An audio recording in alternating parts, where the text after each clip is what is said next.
warahmatullahi wabarakatuh. Kami dari kelompok 7 Perkembangan Kecakapan Hidup Rodatul Atfal yang beranggotakan Nurhela Zakiyatun, Nuryanti, dan Siti Nabila Khairiyah yang akan membahas keterampilan hidup sehat dan problematikanya. Materi pertama akan disampaikan oleh saya sendiri, pengertian keterampilan hidup sehat. Pengertian keterampilan hidup sehat. Keterampilan hidup merupakan kemampuan atau kecakapan untuk dapat berperilaku positif dan beradaptasi dengan lingkungan yang memungkinkan seseorang mampu menghadapi berbagai tuntutan dan tantangan dalam hidupnya sehari-hari secara efektif.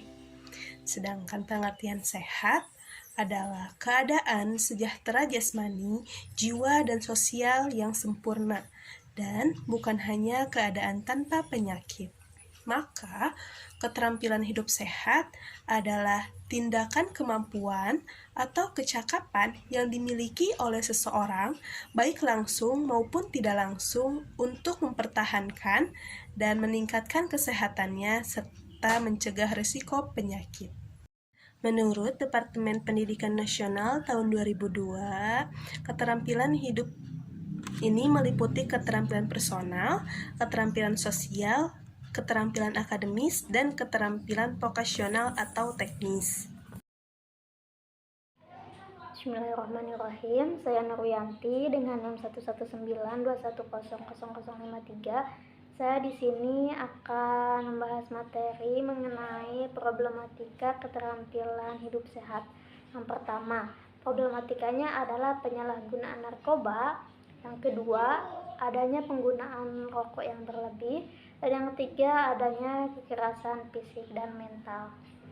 Nah, untuk yang pertama akan ada dibahas mengenai penyalahgunaan narkoba. Apa sih narkoba itu?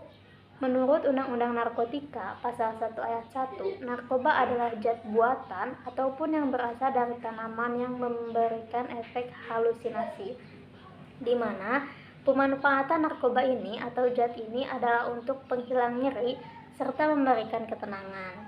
Nah, banyak sekali di zaman sekarang yang terjerumus ke dalam narkoba, termasuk para remaja, public figure, pejabat sekalipun. Nah, rehabilitasi menjadi upaya untuk menangani kecanduan nafsa atau narkoba. Bagaimana sih cara untuk menghindari narkoba atau agar kita tidak terjerumus ke dalam narkoba? Yang pertama adalah jangan pernah mencoba-coba menggunakan narkoba kecuali atas dasar medis. Yang kedua adalah mengetahui dampak buruk dari penggunaan narkoba jika digunakan berlebih. Dan yang ketiga adalah memilih pergaulan yang baik, memilih pergaulan yang sehat dan dapat menjauhkan kita dari penyalahgunaan narkoba. Yang keempat adalah memiliki kegiatan positif seperti berorganisasi atau berolahraga. Yang kelima adalah selalu ingat ancaman hukum penggunaan narkoba. Yang keenam ada gunakan tempat yang aman dalam bersosialisasi atau bermain di lingkungan sekitar. Yang ketujuh, bila mempunyai masalah, carilah jalan keluar yang baik dan solusi yang aman. Jangan jadikan narkoba sebagai solusi. Selanjutnya ada problematika penggunaan rokok. Nah, rokok itu adalah merupakan lintingan atau gulungan tembakau yang digulung atau dibungkus dengan kertas atau daun atau kulit jagung sebesar 8-10 cm. Biasanya dihisap seseorang setelah dibakar ujungnya. Nah, rokok ini memiliki bahan yang sangat berbahaya bagi kesehatan, diantaranya adanya nikotin, adanya zat adiksi, adanya karbon monoksida dan tar yang biasanya digunakan untuk mengaspal jalan. Nah, penggunaan rokok ini di kalangan muda pun masih sering menjadi salah satu faktor yang menyebabkan kerusakan kesehatan kepada remaja. Nah, penyakit yang ditimbulkan apabila penggunaan rokok ini yang terlalu berlebih diantaranya adalah kanker yang meliputi paru-paru, jantung, uterus, ataupun kulit. Yang kedua adalah ada osteoporosis. Yang ketiga adalah hilangnya pendengaran. Yang keempat, rambut rontok atau gigi menguning dan lain sebagainya. Nah, untuk mengurangi rokok ini dan agar kita dapat terhindar dari efek yang diakibatkan rokok, yang pertama adalah berhenti secara mendadak, yang kedua adalah menunda secara perlahan, yang ketiga adalah mengurangi jumlah rokok yang akan dihisap atau digunakan setiap harinya. Yang keempat adalah adanya pengalihan aktivitas, misalnya dengan bersosialisasi dengan teman, dengan berolahraga, dengan aktivitas yang lebih sehat tentunya. Dan yang kelima, makan makanan yang seimbang.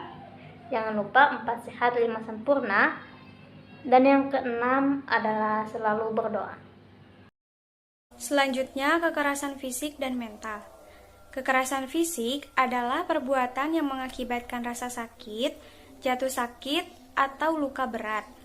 Kategori kekerasan fisik ada 2. Yang pertama, kekerasan fisik berat berupa penganiayaan berat seperti menendang, memukul, membenturkan ke benda yang lain, sampai melakukan percobaan pembunuhan.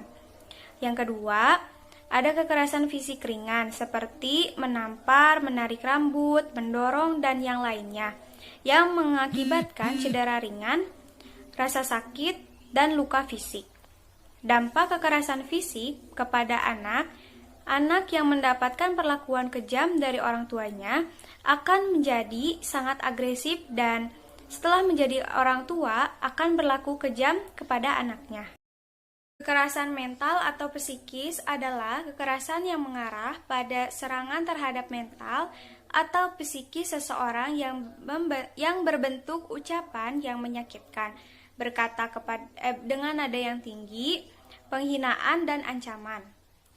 Menurut Undang-Undang Nomor 23 Tahun 2004 tentang PKDRT dijelaskan bahwa kekerasan psikis adalah perbuatan yang mengakibatkan ketakutan, hilangnya rasa percaya diri, hilangnya kemampuan untuk bertindak, rasa tidak berdaya, dan atau penderitaan psikis berat pada seseorang.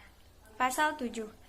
Bentuk kekerasan yang berdampak pada mental anak bermacam-macam, seperti merendahkan anak, berteriak pada anak, mengancam anak, mempermalukan anak baik secara personal maupun di muka umum, dan lain sebagainya. Ciri anak yang mengalami kekerasan psikis diantaranya: pertama, kehilangan percaya diri; kedua, memilih menyendiri dan menjauhi aktivitas sosial; yang ketiga, mengalami perkembangan emosional yang cukup lambat; yang keempat, kehilangan semangat; yang kelima, prestasi menurun; yang keenam, sering terlihat gelisah; yang terakhir, mengalami stres dan depresi. Kekerasan psikologis sukar diidentifikasikan atau didiagnosa karena tidak meninggalkan bekas yang nyata seperti penyiksaan fisik. Selanjutnya, penerapan keterampilan hidup sehat untuk anak RA. Dasar hidup sehat untuk anak yang pertama, makan dengan teratur dan pola makan sehat serta perbanyak asupan sayuran setiap harinya. Yang kedua, makan protein alami yang sehat, terutama ikan yang kaya dengan lemak yang sehat. Yang ketiga, makan camilan sehat secukupnya dan hindari camilan-camilan tinggi gula, tepung sederhana, susu sapi, dan lemak tidak sehat. Yang keempat, berolahraga minimal 60 menit setiap harinya. Yang kelima, mendapatkan cukup sinar matahari pagi yang diperlukan untuk pertumbuhan dan kesehatan tulang, serta membantu menjaga suasana hati.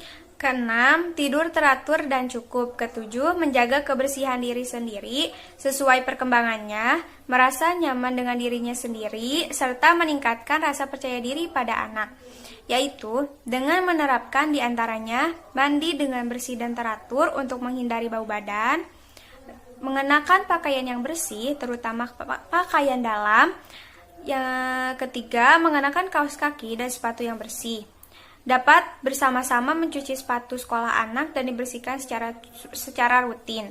Mencuci kaki dengan setiap hari untuk menghindari kaki mengeluarkan bau yang tidak sedap.